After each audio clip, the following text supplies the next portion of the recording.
పరివాహక ప్రాంతంలో రావడం, ఇంకొక పక్కన పాలకుల యొక్క తప్పిదాలు కూడా శాపాలుగా మారాయి. ఇక్కడ మనం ఒకసారి చూస్తే బుడమేరు ఒక ప్రమాదకరమైన డ్రైన్. ఇది ఓసారి వస్తే ఫ్లాష్ ఫ్లడ్స్ వస్తాయి. ఇక్కడ అలాంటి బుడమేరులో గండ్లు పెడితే ఆ గండ్లు పోడ్చకుండా చేయడం, అదే మాదిరిగా బుడమేరు డ్రైన్, దీనికి ఏదైతే బుడమేరు నుంచి కొల్లేరుకు నీళ్లు పోవాలి, ఆ నీళ్ళన్నీ పోనీయకుండా చేయడం, ఎక్కడికక్కడ ఆక్రమణలు చేసి ఇష్టానుసారంగా కబ్జాలు చేసుకొని వీళ్ళ ఇష్ట ప్రకారం బిల్డింగ్లు కట్టేయడం, ఇవన్నీ కలిసి 2,10,000 కుటుంబాలు, దగ్గర దగ్గర 7 లక్షల మంది నరక యాతన అనుభవించారు. మామూలు నరకయాతన కాదు. 29-30 మంది ప్రాణాలు పోగొట్టుకున్నారు. కొన్ని రోజులుగా భోజనం చేయలేకపోయారు. ప్రభుత్వం సర్వశక్తుల్ని వడ్డాం. తొలి రోజు తెల్లవారే కొందికి ఏదైతే మిలిటరీ తరపున ఆ రోజే బోట్లు తెప్పించాం. అదే మరి ఇంకొక పక్కన విమానాలు తెప్పించాం, హెలికాప్టర్లు తెప్పించాం, ఫుడ్ పాకెట్స్ హెలికాప్టర్ ద్వారా సరఫరా చేశాం, డ్రోన్స్ పెట్టాం. మొదటిసారిగా చరిత్రలో ఎప్పుడూ ఇవ్వని విధంగా డ్రోన్లు పెట్టి డ్రోన్ల ద్వారా ఫుడ్ పాకెట్స్ ఇచ్చాం. ఎన్ని ప్రయత్నాలు చేసినా చివరి వ్యక్తికి సహాయం చేయాలని దృఢ సంకల్పం ఉన్నా కొన్ని సందర్భాల్లో చేయలేకపోయాం. ఇది ఒక రోజు 10 లక్షల ఆహార పొట్లాలు తేవాల్సి వచ్చింది. ఒకవేళ ఇవి తేలేనప్పుడు బిస్కెట్స్ ఎక్కడ దొరికితే అక్కడ బిస్కెట్స్ తీసుకొచ్చాం, పండ్లు తీసుకొచ్చి ఇచ్చాం, పాలు ఎక్కడున్నా పాలు తీసుకొచ్చాం. వెహికల్స్ అయితే 2,000 వెహికల్స్ పనిచేసే పరిస్థితికి వచ్చాయి.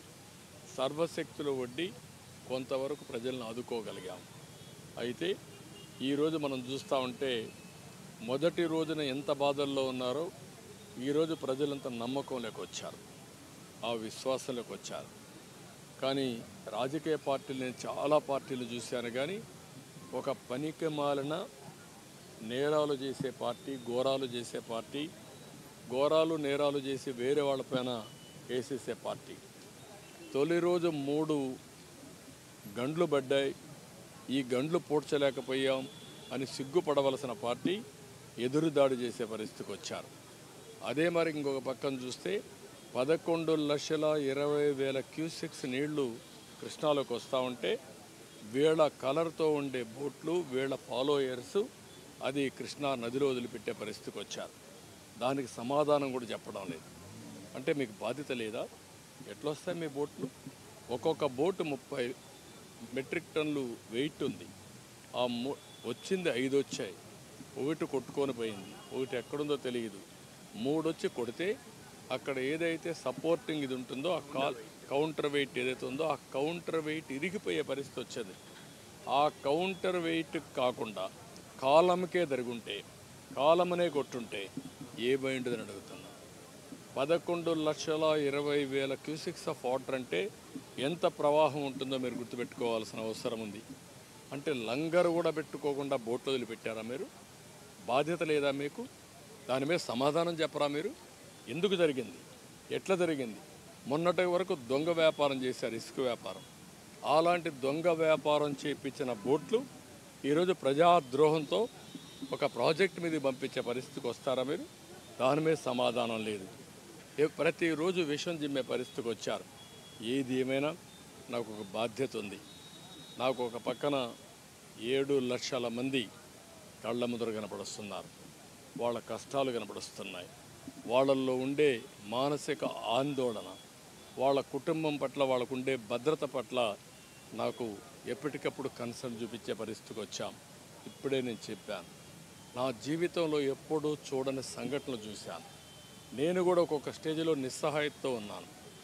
ఓ రోజు నేను ఆలోచించాను, ఫుడ్ ఎంత అవుతుందో బాధలేదు, ఎక్కడున్నా తీసుకురండి, ఎన్ని వెహికల్స్ అయినా పర్వాలేదు, మీరు మొత్తం వాలంటీర్స్ వ్యవస్థ అందరినీ, వాలంటీర్లు కానీ, సచివాలయం కానీ, ఉద్యోగస్తులు మొత్తాన్ని పంపించండి.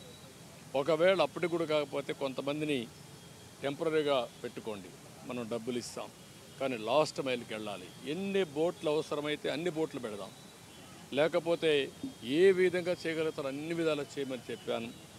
అయితే ఎంత చేసినా కూడా నేను కూడా తిరిగితే తప్ప నాకు ఫస్ట్ హ్యాండ్ ఇన్ఫర్మేషన్ రాదని 9 రోజుల నుంచి ఫీల్డ్లో ఉన్నాం.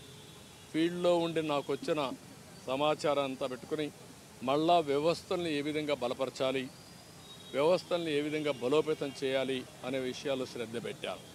చేసి ఈ రోజుకి ఒక కంట్రోల్లోకి వచ్చింది, ఒక సాటిస్ఫాక్షన్ వచ్చింది.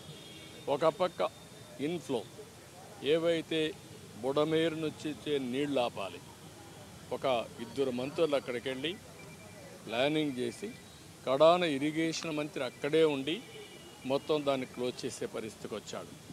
ఇంకో పక్క అవుట్ఫ్లో నేనే తిరిగి అవుట్ఫ్లోలో అంతా చూసి మా ప్రభుత్వ యంత్రాంగాన్ని అప్రమత్తం చేసి అవసరమైతే ప్రత్యేకంగా కొన్ని ప్రొక్లైన్స్ పెట్టి అవన్నీ క్లీన్ చేయించాం. దాంతో అవుట్ఫ్లో వాటర్ పోయింది, ఇన్ఫ్లో కంట్రోల్ చేశాం. ఈరోజు నీళ్ళు